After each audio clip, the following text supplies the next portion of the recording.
Hey guys, thank you for stopping by. Don't forget to subscribe, like, and share. And I hope you enjoyed this interview. So the program, Taiwo Oyedele joins me now. He's the chairman.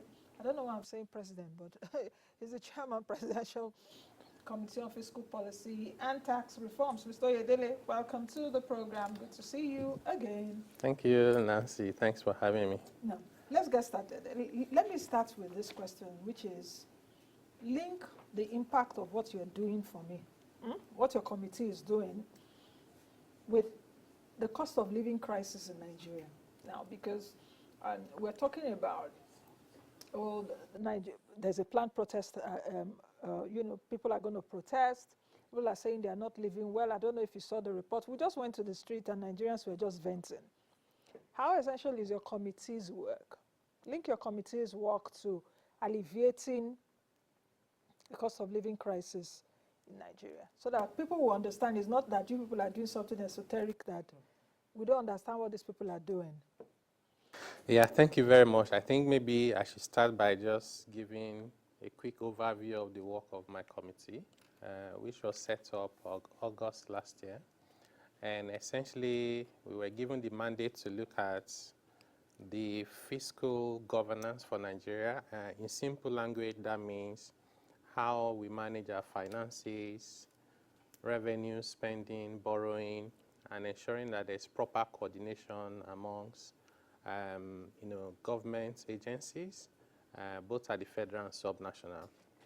And the second mandate is revenue transformation, to say how can we find revenue to fund development and to ensure that we're not taxing poverty and small businesses. And then the last one is to do with promoting competitiveness and economic growth. So to your question, how does that link to cost of living and the well-being of the people? And that's a very important question. So if you look at it today, the major reason why people are hungry is because there's inflation. The major reason why there's inflation is because the cost of inputs into everything, including agricultural produce, including manufacturing inputs, even services, has gone up. So that means that there's a significant role for the fiscal system to play. And that's where we come in terms of our recommendations. So for instance, in the first report that we submitted to Mr. President, we had recommendations about what we call nuisance taxes that should be suspended. If you are transporting yam or cassava from one state today to another state, you can easily pay up to 20, 30, sometimes 50, more than 50 taxes and levies. Some of them are illegal, but nonetheless, you have to pay. And then, of course, once you get to your destination, you have to add up the cost. And that's the reason why, if you look at the last inflation data, the difference between food inflation in the rural area and the urban center is 500 basis points. So that doesn't make sense. Those are self-inflicted pain that we have created for ourselves. So my committee has recommended that those taxes be suspended. Pending when been suspended no, yet? They haven't been suspended yet. These things are still happening. Yeah, they haven't been suspended yet. Unfortunately, fiscal reform is not quick. So you have to do a lot of data analysis, stakeholder engagement. Then you recommend, like even these taxes, some of them are in the Constitution. So you have to amend the Constitution, which is not an easy exercise.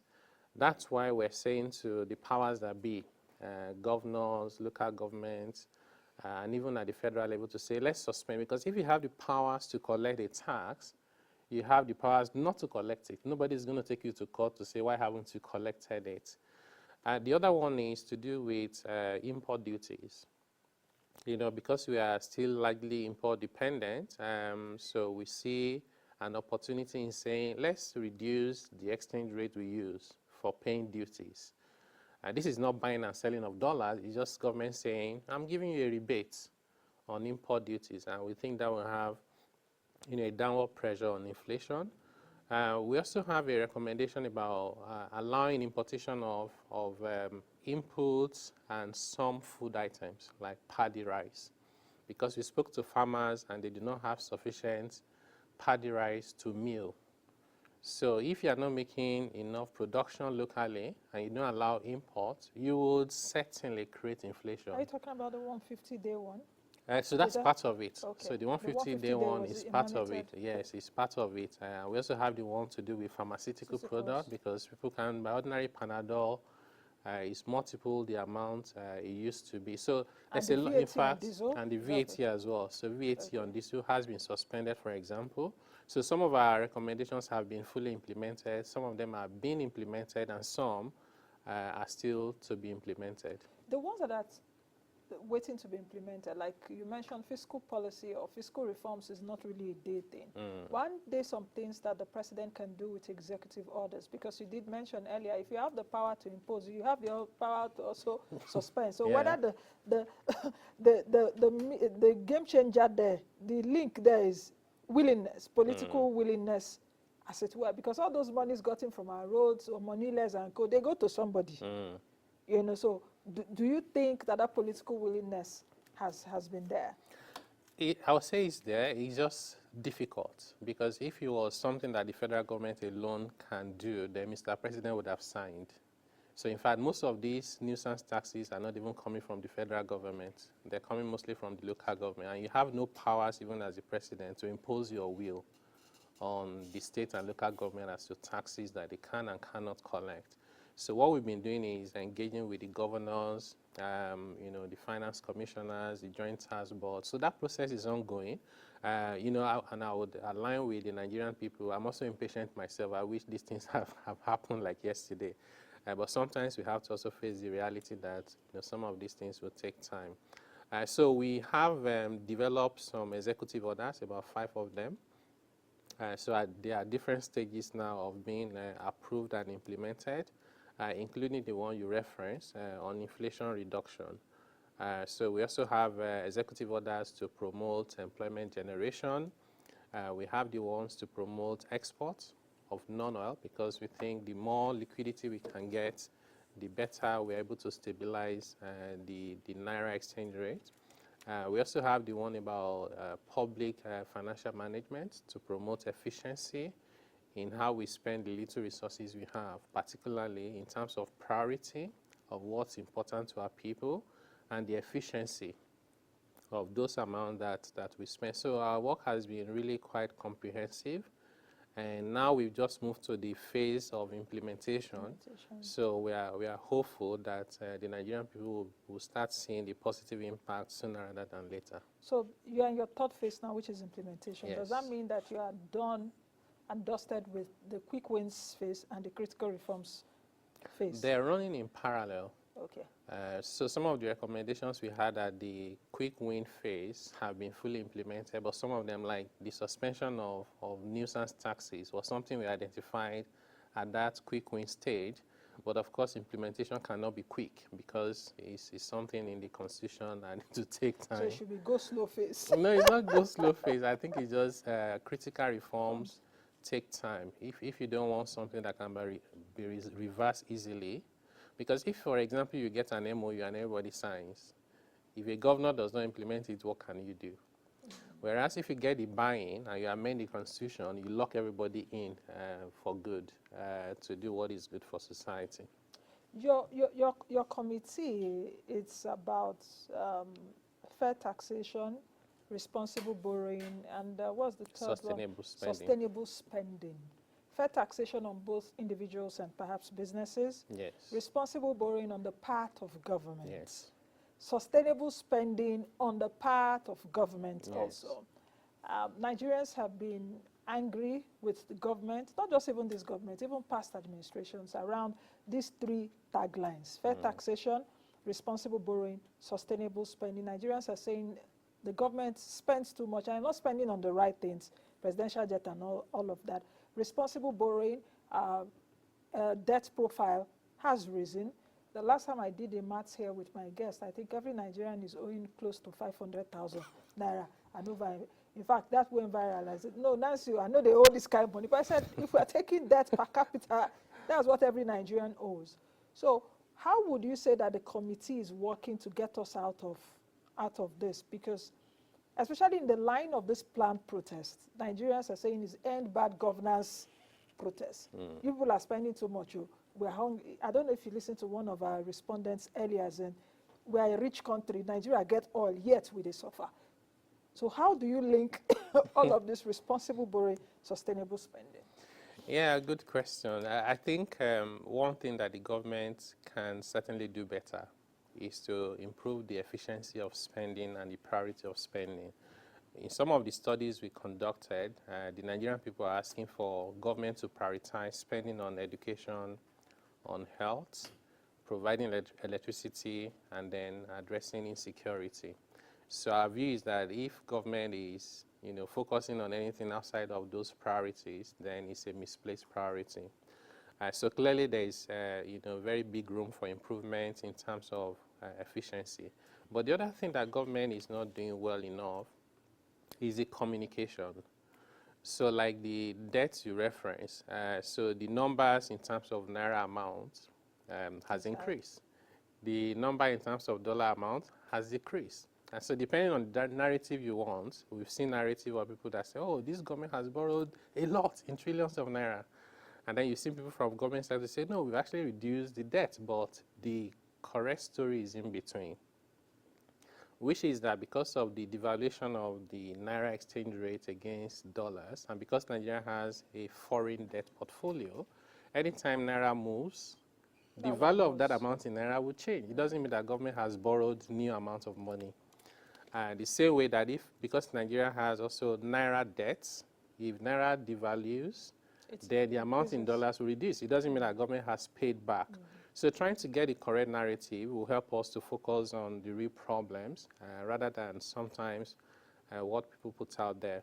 But I think the fundamental issue remains valid. But the issue is that there's a naira cost to the government. Yes. Whatever it is, the government will go to the central bank, they will change to dollars, and they will. So there's a naira cost. Yes, to of government. course, certainly. Yes. Even dollar cost. Because it's naira we're using. Even the dollar component, you also have to service it in dollars. And then in naira terms, it becomes a bigger amount. So there's always a cost to those borrowing, which is why also the need for coordination and better handshake between the monetary and fiscal authority is important, because every time you increase monetary policy rate, there's another burden on the fiscal side in terms of the cost of financing the debt. But I think the fundamental issue remains valid, which is that government must borrow responsibly. In making sure that the terms for those borrowing are the best we can get. Nigeria, for example, should not be borrowing at rates that are higher than, even corporates within Nigeria. And when those monies are borrowed, we need to manage them in a transparent manner. What are the terms for borrowing them? How would they be applied? And how are they being applied? Make that clear to the Nigerian people and focus, like the Fiscal Responsibility Act prescribes, on productivity, human capital development, and infrastructure. So don't borrow for consumption, because we're all going to suffer trying to not only pay back the debt, but to service it in a way that we cannot really explain to ourselves. So one of the recommendations from my committee is also what we call the spending framework. We thought that governments at all levels, federal, state, and local government, needs to create a framework for how they spend, particularly what we call the, windfall from subsidy reduction and then from naira flotation, because those are sacrifices by the Nigerian people. You have to intentionally apply those to the areas where it will make the most impact positively on the people to cushion the effects of those policy decisions. That hasn't been implemented, so we continue to, follow up with the powers that be to implement that framework. What are the powers that be in this case now? So, of course, it's the government. So the federal those government? who have federal governments, but even more so state and local governments. Because they get the because they get the windfall, and we don't want them to just spend it like business as usual. You should say, because we remove first subsidy, because we floated in naira, we've made maybe a state 100 billion more. This entire 100 billion, let's use it to fix the road from farm to market. Let's use it to fix the primary school, the health center, to pay the teachers, the health workers, provide drugs. Those things that, and even to support the farmers those things that will make the lives of the people a lot better. And now with the autonomy that the local government have just received in terms of making their money directly, we're quickly putting a framework together. Because you see, you can easily celebrate that, oh, thank God, local government, we have autonomy, but you're only celebrating Mr. A was wasting our money before, we changed it to Mr. B. How does that help the people? And there are fundamental questions like even how many local government chairpersons understand their role, what they should be doing. Now, I was saying at an event yesterday, I grew up in a very rural area, and the only school there was a local authority school. So I went to an LA primary school.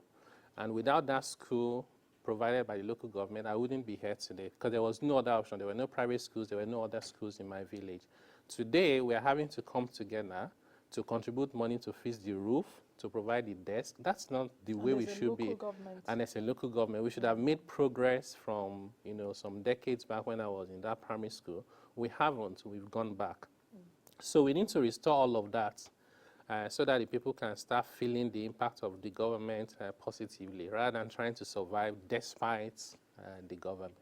Okay, let's take a look at just 2 questions before we end, and it's just time flies, We've done like close to 20 minutes now. So, businesses relief. What is your committee putting out, for businesses as relief? That's number 1. Then number 2 is, I think an average Nigerian family is like a family of 5,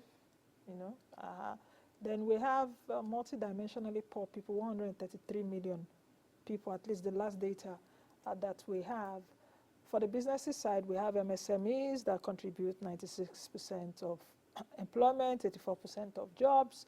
For people watching now, and they're very aggrieved, that's their own businesses or average Nigerian family. What are the reliefs that your committee is proposing, and how soon can we get them?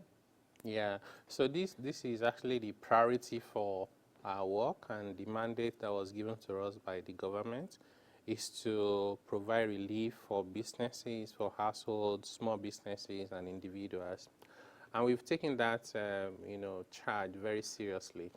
So some of the things we've done include, we have the withholding tax regulation that was signed recently by the Honorable Minister for Finance and Coordinating Minister for the Economy, and is undergoing gazetting now. So in that new regulation, we've created an exemption for small businesses. So they don't have to worry about withholding tax. They should just do their businesses. At the moment, if your turnover is 25 million or less, you won't have to worry about withholding tax. And we're planning to increase that threshold to 50 million. We've drafted the law to be able to do that, and it will get to the National Assembly very soon. We also have an exemption for income earners, including employees, both in the organized private sector, public sector, and those who are self-employed. So our proposal is that if you earn a certain amount of income, you shouldn't have to pay any tax in terms of personal income tax, because you need to be able to take care of your household, which by data average is about 5. And if you're lucky, 2 of them are working. So you need to think about how much must 2 people earn to take care of 5 people. Sorry to cut you short. Yes. Sorry, something just came to my mind. This new minimum wage law that was signed yesterday, 70K, did you people factor it in? Yes, we factored that in. It would. Yes, Did you factor the new minimum wage? Yes, we factored in. Did you factor the amounts? Did you know the amount before the president No, we signed? had the template. As okay. they were, in fact, when they were debating, I was still, we put it to them. Okay. So as they were changing the amount, we were updating it. Okay. So we have that already taken care of. And even beyond minimum wage, we think that even people that earn more than minimum wage, their tax burden needs to come down because the cost of living has gone up. So that adjustment also we have done as well.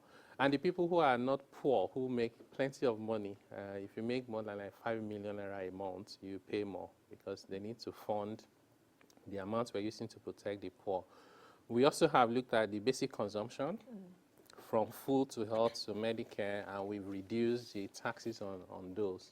So overall, yes, we've prioritized businesses, household, and individuals to protect them, including those who are multidimensionally poor. Okay.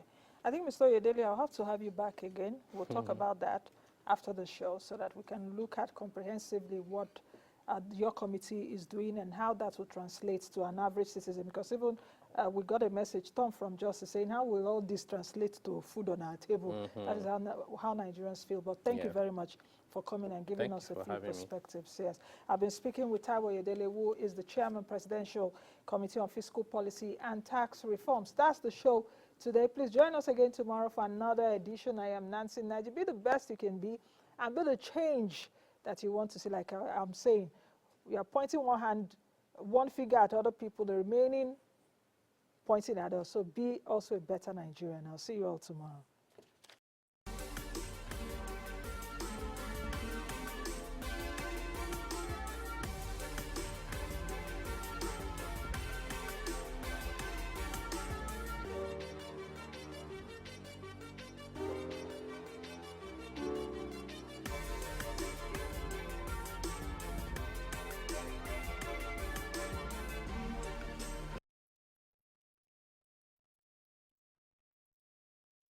Thank you for watching. In case this is your first time watching us, thank you. Don't forget to subscribe to the channel, drop your comments as well as like, and most of all, share our content. Bye.